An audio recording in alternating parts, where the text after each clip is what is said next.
Hey fashion lovers, welcome to the Fashion Try-On. If you want to support our channel, please be sure to like and subscribe. Today we are unboxing and swatching the Chanel Longwear Powder Eyeshadow in the color 12 Rose Synthétique. First up, giving you a full experience of what the Chanel packaging looks like. This is the packaging that you'll see all Chanel makeup come in, and it is just so beautiful, it's so luxurious, and really just feels like you bought something of luxury. Many Chanel beauty products will also come with this cute little velvet protective case, which I like to keep my products in once I have received them, just so they're not getting scratched and dinged up, and it honestly just feels a little bit more luxurious for the daily use.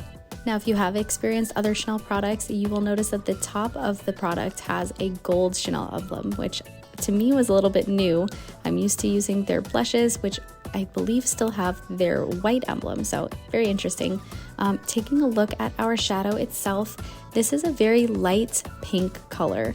Now it does look the same color as it did online, so I am not surprised by that, but when we start to swatch it, you might see a little difference. Now, taking a look at the details first, it does come with two brushes, one fluffy soft brush and another typical spongy type of eyeshadow brush. These do have their signature Chanel logo at the bottom, which are really nice. Now getting back into our product, we're actually going to swatch this with our finger. I feel like that's the best way to get a full swatch. So just going ahead and lightly rubbing it onto our hand.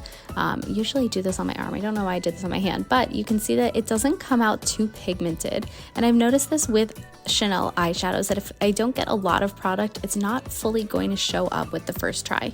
So I do think this is a buildable product, but it is, not fully apparent at the first try. Okay, swatching it on our wrist, we will see a little bit more color payout, especially as we put a second coat. But overall, I thought this color was a little bit lighter than I was expecting, but it would be a great color for the inner eye. Let me know what you think in the comments below. Thanks for watching and be sure to subscribe.